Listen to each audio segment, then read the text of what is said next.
What's going on, everyone? And welcome to the newest episode of the Believe in Oregon podcast, brought to you by FanDuel Sportsbook. I'm Zachary, Neel. He's Jonathan Stewart. Jay Stu. What's up, man? How we doing? I'm good, man. Dodging this cold weather. I've seen that. I didn't see a follow-up. Did you end up jumping in the pool? Nah, I didn't have to. Me and my wife, So you split the we bet? tied. Yeah, so the Seahawks saved me there. So you know who I'm running with the Super Bowl. Yeah, that's fair. I'm sorry the Broncos couldn't get it done for you. I was hoping they would. Yeah, man. There's a lot that happened. There's not a lot to that game, but there was a lot going on. That snow, There's a lot that of wind. Yeah. Stidman, I don't know what he was doing. He should have just took the sack. But that's what happens when you don't play football every day. Just kick the field goal. Just kick the field goal. Kick the field goal, take your sack, and just continue to play good defense. The defense played pretty stout, man. I thought they did a spectacular job throughout that game, getting after Drake May. Drake May, though, they didn't turn the ball over. That's true. Yeah. So if you don't turn the ball over, you win football games, Oregon. Yeah. Apparently. Yeah, that's our lesson from this. Well, this is not a Broncos or NFL podcast, although I would love it to be a Broncos podcast at some point. We're here to talk Oregon Ducks. We're back again, kind of our first official off-season episode, after our therapy session from, I think it was last week, maybe a couple weeks ago. We've taken some time off. We're going to have some fun. We're going to look back and pick our 5 favorite moments from the 2025 season. It was a great year, 13-2, some big wins, a deep run in the college football playoff, a lot to be proud of. We are also going to touch a little bit on the transfer portal up top and kind of just ease into the offseason. That sound good? Yeah. All right, before we dive into our favorite moments, let's get some transfer portal news or, lack thereof, really. Oregon has been relatively quiet in the portal this year since we last recorded. They tried to land offensive tackle Jordan Seaton, the number 1 OT in the portal, former Colorado Buffalo, former 5-star player. He ended up signing with LSU. I'm not sure that the Ducks will try and add a left tackle now. They will probably roll with who they have on the roster. How do you feel about that? I'm assuming you kind of followed this whole situation over the past couple of weeks. Man, it's all part of the process at this point. Whatever happens during these periods in time, as it stands, I think there needs to be a different movement process going forward. So I think it would actually help. It'll help decision making and planning better for teams to go forward. I mean, I feel bad for the GMs and the head coaching staff and just all the teams in general, just top down. You're always having to be on your toes, man. You don't know what to expect. You don't know kind of how to appease everybody. You know what I'm saying? With the fact that, hey, you're coming to college to play football, and given the fact that if you work hard and you execute on the field and you show us that you can play, then you're going to get ample opportunity. And if everybody took that and actually, lived it, then you wouldn't have so many moving parts, right? But I get it, because you give a dog an inch, he'll take a mile. That's what's happening right now with this transfer stuff in the portal. But I'm not at all worried about it. I look at how Oregon went into the offseason last year with nobody in the secondary. No one. Just young guys, yeah. Just a bunch of youngins. Okay. And Dillion Theneman, but yes, Dillion Theneman, but with a bunch of guys that haven't been able to touch the field. Okay. Yeah. Besides Dillion, that's an adjustment in itself for a veteran guy to come into a new space. So, you're able to come and figure things out on the fly like that. I figure you're going to do the same, right, with this situation. So, we have worse. There's people out there with worse problems. Put it that way. I completely agree. Yeah, there's one thing that I always try and do in these moments in the offseason when there's transfer stuff going on. It's like, who, as someone who follows Oregon, who covers Oregon, who would you rather be covering? How many other teams out there would you rather be covering? For Oregon fans, how many teams would you switch places with? Nobody. The list is no more than 2 or 3. Indiana. I don't even think it'd be it's Georgia and Ohio State.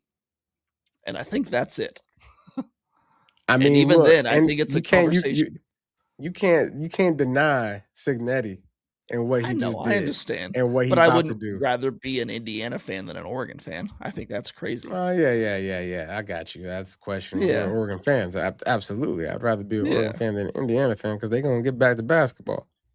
that's true. That's true. Well, we're not going to talk basketball in this episode. And we may not talk basketball Yeah, at all this struggling, huh? year. So Struggling right now. Well, you it's said that last year. You said that last year, and then all of a sudden, they found a little okay. spark. I feel a bit more confident in it this year that they are not going Yeah. to make March Madness and they are not going to be heard from. As far as the offensive tackle position goes, it'll be interesting to see what Oregon does here. Without a transfer, I mean, you have Isaiah World and Alex Harkey going off, graduating. I think they'll both probably end up in the NFL, at least practice squad. I don't really know what their futures look like. I bet Isaiah World does. I don't know what Harkey's going to do. Harkey, man. All I We'll gotta see. say, man, find a mentor, find a good training Yeah, facility, get your mind right to it might take be the a journey. You, Canadian football league or you gotta something. I take the don't know. journey, man. Take the journey. Show that you can put them reps on film and that you can do the job. Yeah, You gotta find that's it. fair. In their place, it now looks like Oregon is going to go with two, homegrown players. Who they may be, I don't know. I believe that Fox Crater will probably be one of them. He stepped in at left tackle when Isaiah World was hurt earlier this year. He played very well. I think he will probably be your left tackle going forward. You also have guys like Janoris Wilson, who's played well. Zaire Addison, a freshman who they feel really good about. Douglas Utu, they feel really good about. You got incoming 5-star Emmanuel Ihanacho. There's a lot of guys they feel really good about. It's been funny to see Oregon fans over the past couple of weeks. Like, forever, Oregon fans have said, like, we don't need transfers. Like, play the 5-star, 4-star kids that you've recruited. And now when they don't get a transfer, it's like, now we're being forced to play these 4-star, 5-star guys. We want transfers. Like, all right, pick what you want. Oregon Yeah. is now going to play these blue chip guys that they got and they've developed. We'll see how it goes. I've got confidence that Malik Terry is one of the best offensive line coaches in the nation. I think he's going to have this squad, humming once again. Yeah. So I'm excited to see where it goes from here. It would have been fun to see Jordan Seaton, one of the best offensive tackles in the nation, come and protect Dante's blindside. But I don't know. I think that Oregon is going to be just fine. Yeah. I think Oregon. My thought process is, what is the offense going to be like as a whole with the new offensive coordinator? I think that to me is more of the questioning, right? I agree. And Yep. waiting to see, right? I think developmentally wise, we've seen players being developed. We've seen the proof in being able to recruit and get guys in that are the homegrown guys, right? Yeah. Farm the table, okay? Yep. Keep it farm the table over here. Keep it farm the table. I love it. Yeah, I love it. Yeah. All right, before we get to our moments, one other thing. Going into the 2026 season, we've seen a good amount of preseason rankings come out over the past week or so. Some have Oregon number 1. I've seen a couple with Oregon up there. I've seen Oregon as low as number 8, I believe. The composite rankings have Oregon. They take into account outlets like On3, Yahoo, Fox, ESPN, USA Today, The Athletic, etc. And they, combine all those rankings and get your averages. Oregon is number 5 in those rankings. You've got Ohio State 1, followed by Indiana, Texas, Georgia, and then Oregon with Notre Dame as number 6. Where do you think Oregon should be going into this season? Now that we've kind of seen the transfer portal die down a little bit, you feel a little bit more sound in what your roster is going to be at. Where do you think Oregon should be? I mean, I think they should be right there where they are. Mm-hmm. You had the squad that you basically about to have again next year, minus Kenyon Sadiq, minus Theneman, minus Noah Whittington, Betcher. So you're right there, right where you need to be. The good thing is, if it wasn't for Amari Washington, Bear Alexander, Tuioti, Mateo, Dante Moore, Who else returning? Jamari Johnson. Those are the big ones, yeah. Those are if it wasn't for those guys coming back, you might not be top 5. You might not be top 10. You know what I'm saying? So having those guys come back with some important guys that are still, certain positions that do need to be filled and brought to light. I think 5 is respected. Yeah, I think that's a solid number. I would be interested to see where this team would have been had they gotten Seaton. I feel like that's one of the biggest questions about this team right now is the offensive line. Replacing 2 tackles is not an easy thing to do. So I think that's one of the things holding them back in the national perspective. I bet they would have been number 2 or number 3 if they'd gotten Seaton. This is my thing. I agree. If I'm an offensive coordinator, if I'm Dan Lanning this offseason, I'm prepping my offense and my offensive coordinator play design wise to control the middle of the field, meaning play designs in the run game with Jordan Davidson. We already know we know what we should have been doing all year long, which is run between the A gap and the A gap, and every now and then the B gap. Okay. Yeah. The center and the 2 guards are the most important pieces to any offensive line, in my opinion. The tackles is just icing on the cake. Okay. You can get through a football game and dominate a football game if you have a great center, but more importantly, you got 2 great guards. Mm-hmm. So everything else is for the 5-step drop. Mm-hmm. Okay? 5-step drop, you need the tackles. But the way we should be playing, get that ball out and run the rock. Play defense. But it's also like with someone as good as Dante Moore, it's like I just for an enjoyment aspect, I want to be able to see him comfortably take those 5-step drops and have a pocket to work with. And you know how you take them arm. You know how you take them 5-step drops? Establish the run. Yeah. Okay. You're right. So there's ways and that's the reason why I think the offseason with this offensive coordinator is so important for him to understand what he's got in his bag, right? Mm-hmm. So you start from the jump, every offseason you start from scratch. Yeah. Right? Whatever happened last year was last year. Going into this offseason with your quarterback, you're saying, okay, what worked last year? What's going to work this year? Yeah. Right? Because of what we have now. And so that's what they have to be honest about. That's what he has to be prepared for. And I think, I like what we have at the offensive guard spot and center. Yeah, I agree. They return Poncho Lululu, one of the best centers in the nation. They've got Dave Iuli coming back, who got a lot better as the year went on. I think he'll be the starter again. You lose Emmanuel Pregnon, who's going to be probably a first-round draft pick. Really, really good guard. So that's going to be a tough one to fill. But you've got a lot of talent on that line that you've been recruiting at a high level, and you expect to be able to step in. So real quick, our show brought to you by FanDuel Sportsbook. Want to look at just some early betting odds. We will be looking at these throughout the offseason, see how they change. Oregon right now has the 5th highest odds in the nation to win the national championship at plus 950. Notre Dame actually leads the way. That's surprising at plus 600. Ohio State plus 650. Texas 700. Indiana 700. And then Oregon at plus 950 and Georgia at plus 1100. Any of those numbers stand out to you? I was surprised to see Notre Dame up there that high. Yeah, I'm surprised to see Notre Dame. But I guess, they should be rested. Yes. They should be rested. They should be rested. Man, all this preseason stuff, we just talking right now. Hey, we're paying bills. We're getting FanDuel their ad reads. That's what we're doing. Yeah, I think Oregon that's a good number, right? Yeah. I'm taking that fine. Right now. I'll take that right now. I think it's only going to go down. It's only going to go down. Yeah. I think if you're betting Notre Dame to win this thing, you're wrong. You're wrong. Okay. You're wrong, buddy. We'll see.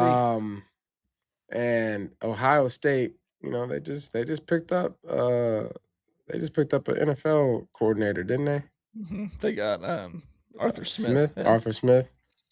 who was very much That's going to maligned be at very the NFL suspect level. because when he was up there in Pittsburgh, he was boo-boo trash, boy. But I mean, so was Matt Patricia when he was with the Lions. Like, no one liked him as a defensive coordinator, and he had the number one defense in the nation last year. So I am willing to see what Smith can do at Ohio State, but I understand the people that are kind of frustrated by that move. Yeah, it was not the best move. Yeah, he was in Atlanta too. He was the head coach at Atlanta, I think. He wasn't doing a good job there either. Well, I saw someone on Twitter say that this is maybe the best NIL move ever because Arthur Smith, you know who his dad is? Fred Smith, the owner of FedEx, who is like worth $10 billion. Okay, so like, that's what that move want a is. little NIL. I'm gonna tell you like this though. That's a nice boost. The head coach position is all about delegating, all right? Mm-hmm. And so if you got that money and you can delegate a little bit of that FedEx cash, he might be able to. Might be able to. I don't know, but they because the FedEx guy, he's a Memphis guy. So I don't know. That might be that might be a conflict of interest. We'll see. We'll see. I don't know. That's something to watch over the next year. I like that. That's where you got to follow the money. Yeah. All right. Before we get to our top 5 favorite moments, I want to tell you guys a bit about Backer, a new outerwear company founded by an Oregon alum that Jay Stu and I have had the pleasure of working with recently. They just released their new all-black Backer line. Incredible. It looks so good. I want to get my hands on one of those jackets. It's really nice. Incredible stuff, high-performance materials that I really wear a couple times a week at least. It's comfortable, great quality, keeps you dry. They've got waterproof jackets, cool jacket, insulated jacket, plus a handful of hats, helping you stay comfortable no matter the weather. I know it's a little cold where Jay Stu is right now, so he's going to be bundling up in that insulated hat, I know. Man, you know what? It's so cold out here, man, that I was outside this morning about to take my kids to school, and I almost slipped on some ice. So, be careful out there. Almost. I'm an athlete, though. But, man, it was 14 degrees this morning. Oof. 14, bro. Yeah. So, clearly it was cold. But what I was wondering, man, was like, man, these birds flying around. Like, it's tough. How did y'all not freeze last night? How did they not freeze to death? Yeah. You hear me? It was frozen. My pool was like all, the top layer of the pool was all glistened up. I'm like, ain't no way these birds survive. They must just like, I don't know. I gotta do some research. If somebody knows the answer, tag me in something. Yeah. That has the answer because I'm gonna Google it later. But okay, man, I was in awe because it was just a bunch of birds just like. I'm like. Okay. They make their nests out of Backer stuff. That's what they do. That's what it is. That's what it is. Man, baby, I fly in any weather. That's it. All right. Go to backer.com. That's bckr.com. Use the promo code BELIEVE10 at checkout for free expedited shipping and 10% off of your purchase. Again, bckr.com. Promo code BELIEVE10, BLEAV10 for free shipping and 10% off of your order. All right, let's get into our moments rankings. We each brought 5 to the table. We ranked them from number 1 to number 5. I don't think we do a draft. I think we just kind of reveal our rankings, go through them. If we have the same one, that's okay. Sound good to you? Yeah. All right, let's start at number 5 and go down to number 1. You good with that? Yeah. All right, start us off. What do you have at number 5? Okay, number 5, I have Malik Benson. 85-yard punt return. Okay. Touchdown against USC. It was a game that I had an opportunity to be at. That's when I went on a trip and we went golfing in that cold weather, and it was a good time. Got a lab putter out of that situation. So that was a good moment for me, man. It was a good moment for Oregon because it was almost kind of like a breakout moment for Malik in my mind, showcasing his speed and the ability to take over a game.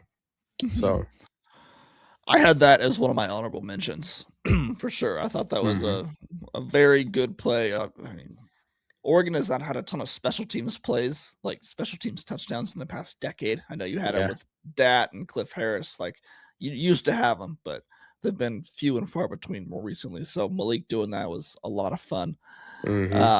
My number 5, I went with the entire Iowa comeback. And that included, the throw and catch between Dante and Malik, which I think was still an insane throw that he fitted in that window. Includes the Atticus Sappington game-winning field goal, the 39-yarder in driving rain, which I think was just massive for these Oregon fans to see a win come in that way, considering the history of Oregon kickers. So just the entire thing, doing that on the road in the weather, I've got the Iowa comeback at number 5. Okay. I like that.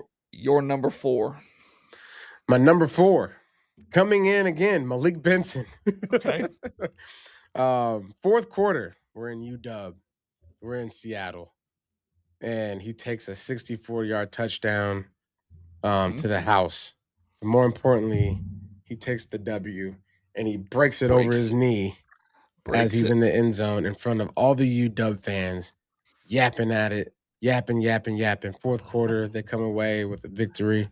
A huge play. We needed it.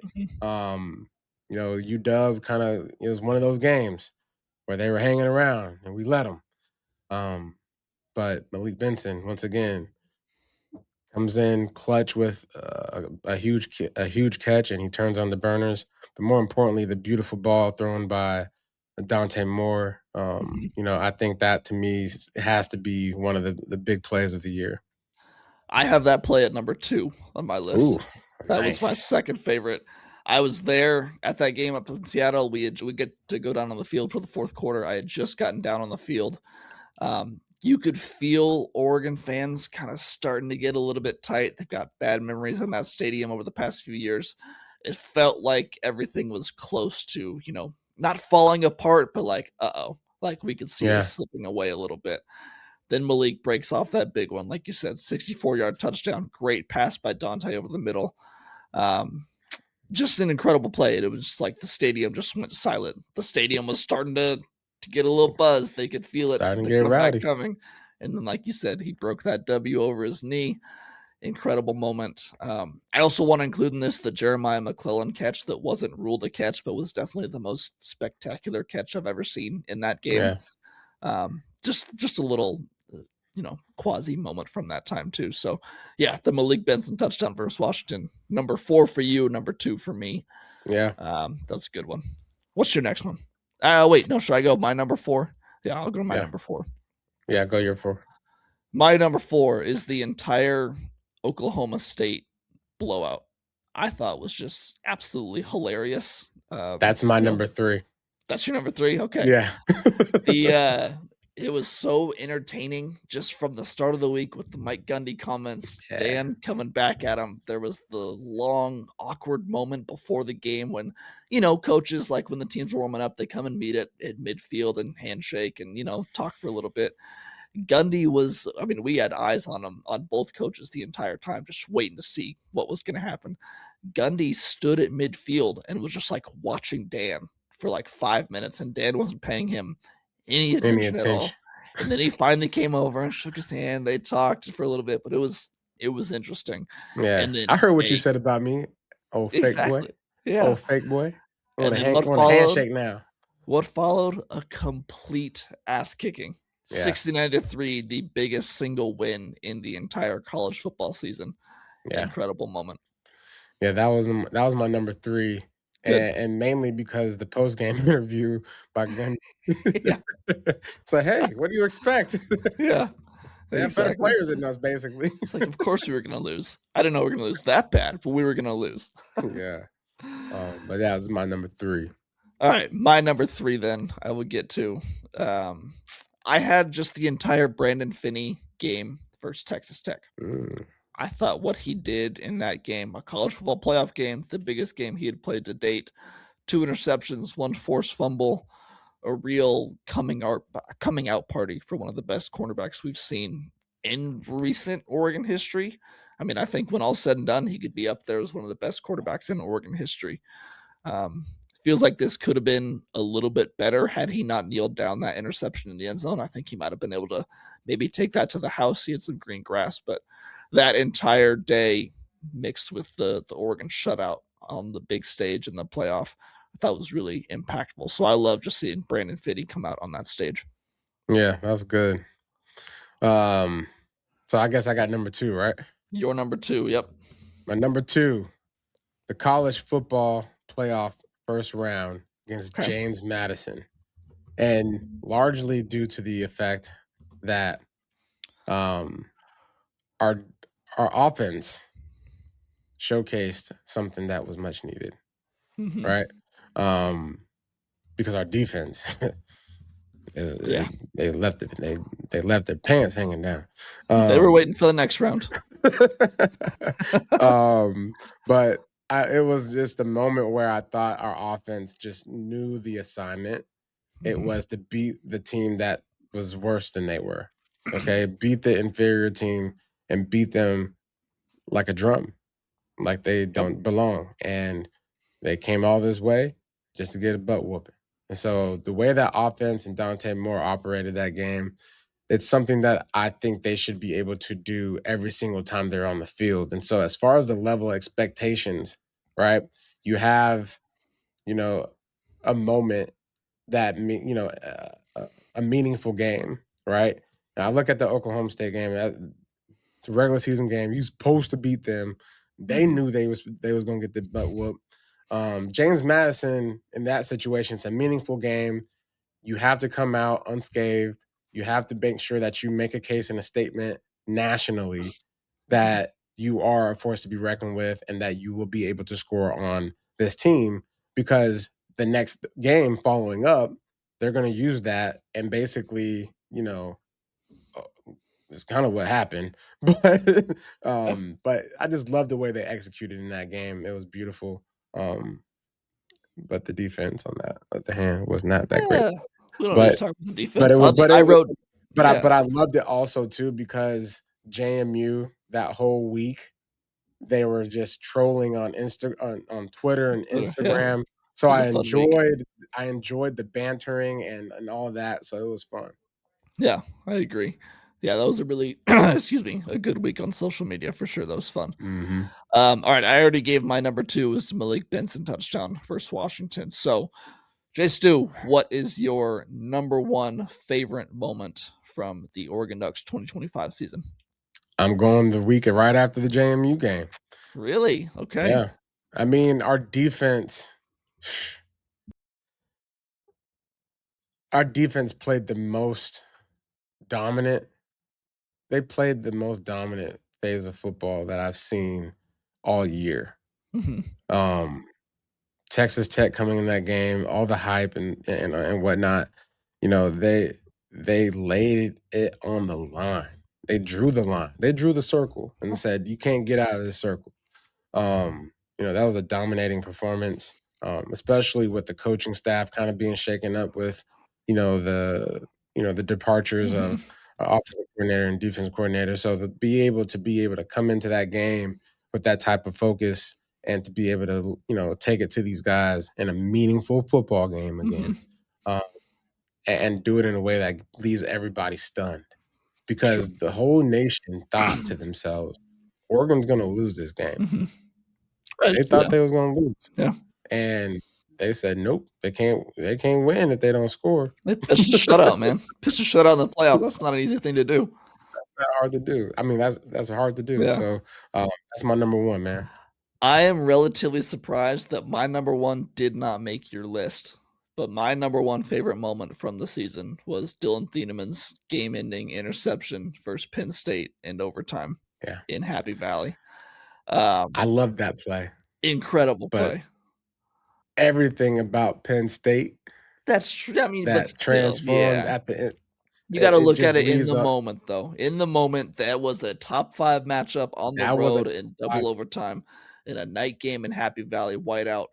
But this is a hindsight conversation. I'm looking at how I felt in the moment, and that was the best memory I had from this season. I respect that. I was about 20 feet away from it. Like I said, we were down on the field in the fourth quarter. That happened 20 feet in front of me. I mean, the entire that was right there. You got to stadium, see that whole thing. entire stadium went silent. 11,000 fans. Perfect into what was an incredible experience. Just that entire game was so much fun. Just as a college football fan, all credit in the world to Penn State and what they have for whiteout environments. Just one of the best experiences ever. You got, Yeah. the storming the field from Oregon. You got Dan Lanning's primal scream afterwards. Then you get the subsequent downfall of Penn State in the weeks afterwards. And like the leaked audio from Penn State athletic director Pat Kraft trashing Oregon after the game, like everything that came from that moment, I thought was incredibly entertaining and Yeah, I can fun. respect So that now. yeah, that's The my way you number one. explained it too, that was an amazing time. It was good, man. Yeah, it was that would be an alternate number one for me. I think Just in when case when I think about this season, like that's one of the memories that I have is just watching Theneman go up, get that interception, and then everything that happened afterwards. Like, oh yeah, that's one of the moments that defined this season for me. Yeah. Yeah, I got you. Because that was a defining moment for that team's confidence Totally. in that moment in time too, because you only believe what you see, Mhm. right? And what you do, Mhm. right? And in those moment in times, like that is the making of the Oregon Ducks as they're becoming who they became, which was a team that got blew out against Indiana. Well, Anyway, yeah. And I mean, going into that game, we thought Oregon was good, but they needed to prove yeah, it. And so then they yeah, proved it. And I mean, we thought Penn State was good. And I still maintain that, Penn State was good. And then after that, things they started to do. fall We just apart. they got a flat I tire. think Oregon Yeah. broke them a little bit. I know that's a homerish thing to say. It's fine. I think that had Penn State won that game and had not lost that game against Oregon in double overtime, their season is wildly different. Yeah, Penn Franklin's State not is fired. not firing their Yeah. coach. They're not going. I forget what their final record was, but they lost what 5-6 games. I don't think that happens if they beat Oregon. So the real sliding doors And moment look, there. UCLA beat them, didn't they? I believe so, and Northwestern in the subsequent weeks. I'm gonna tell you like this, man. That was nice. That was a nice story you just told. Uh-huh. But Penn State was boo-boo They were. this year. They ended up being that way after Oregon beat them. Yeah. All right. Do you have any honorable mentions? I've got a few that did not make my list but are deserving. Um,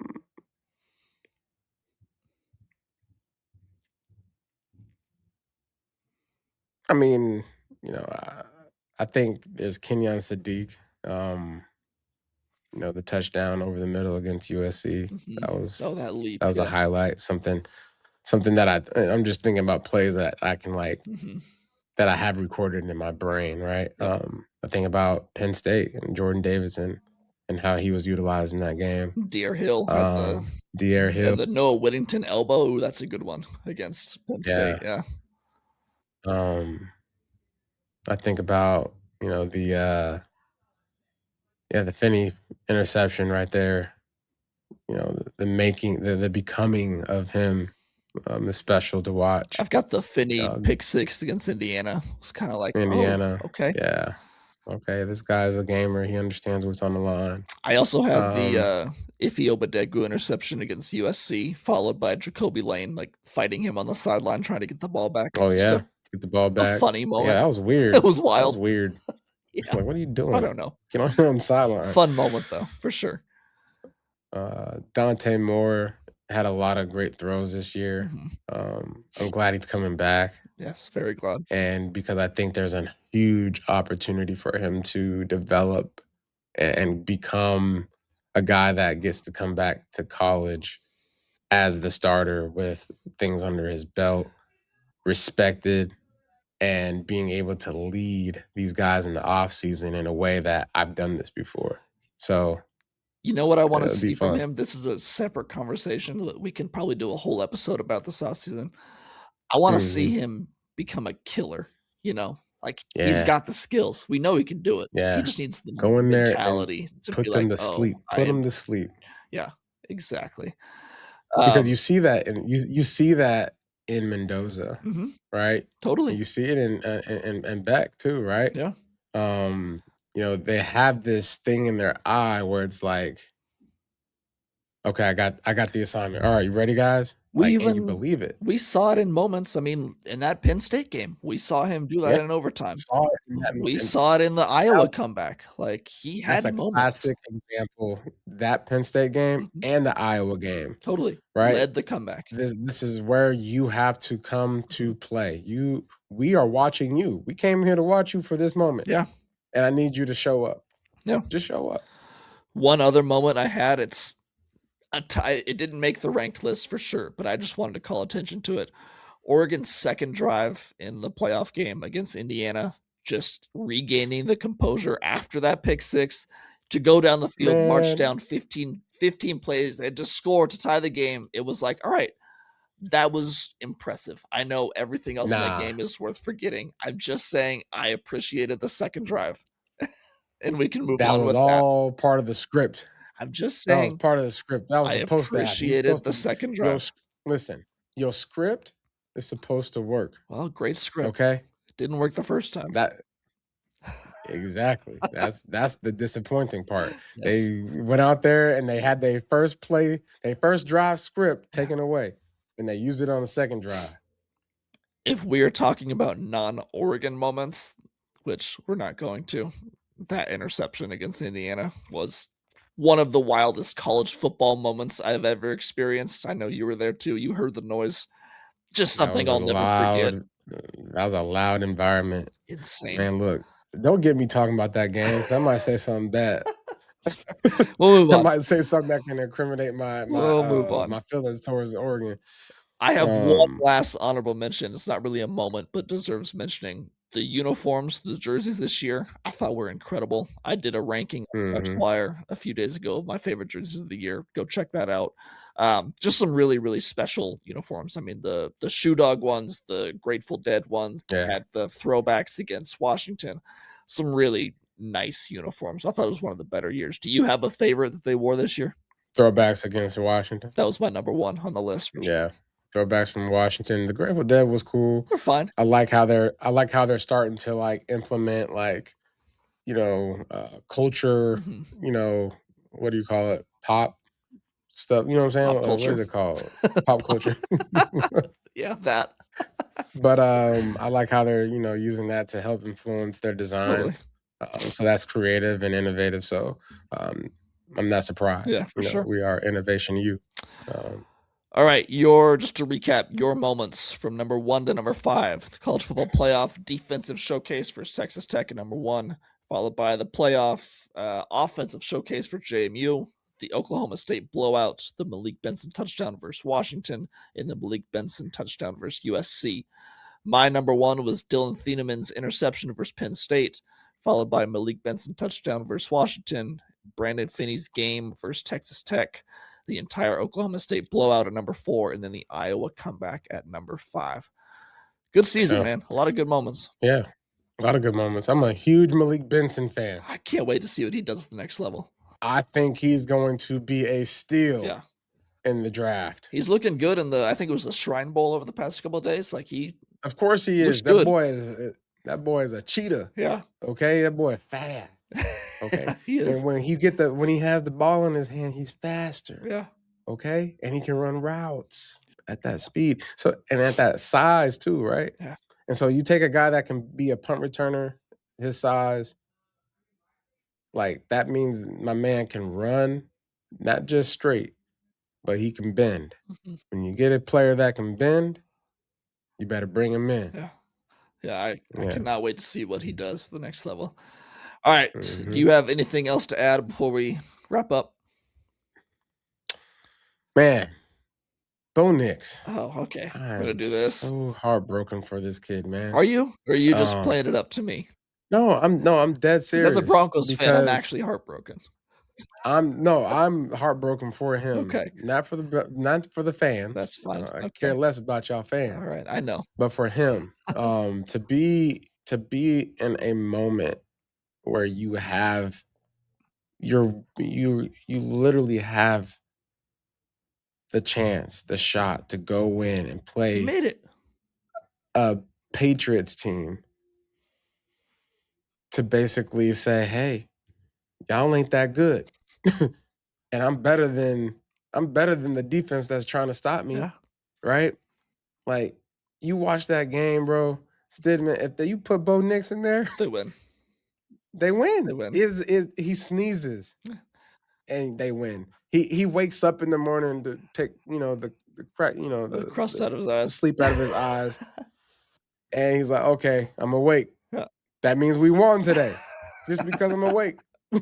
I'm awake and I'm healed. I'm not hurt. Yeah. Man, I just feel so bad for him because it would have been an incredible story, for a kid to be what he's gone through with Auburn and then the transfers and then, first year in Oregon, going to Georgia and then getting smacked and then comes back and then has, the success that he does have, historical success at that, right? So, Broke records. and then goes to the Denver Broncos and everybody's kind of like, why they draft him?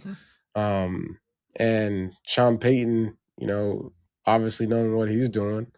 And then they have a season like they did this year where they were supposed to be conference champs, AFC. And now he had to watch that game from the sideline. Yeah, it was tough. That's what really stings me for him. To Yeah. have to sit there and watch this happen. Ugh.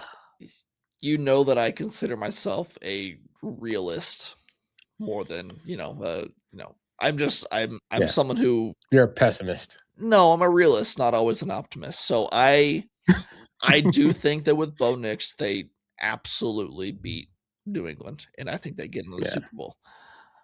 I'm not positive they would have beaten Seattle or even Los Angeles with Bo Nix. I think those are two good teams. I don't know.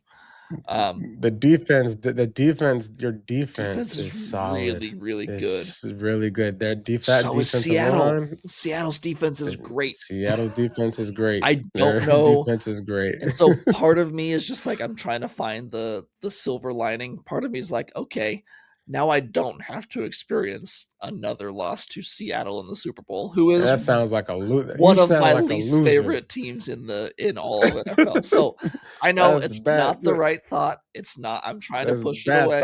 Keep them thoughts at your head, man. Obviously, you got kids, I wish Bo Nix and the Broncos were in the Super Bowl.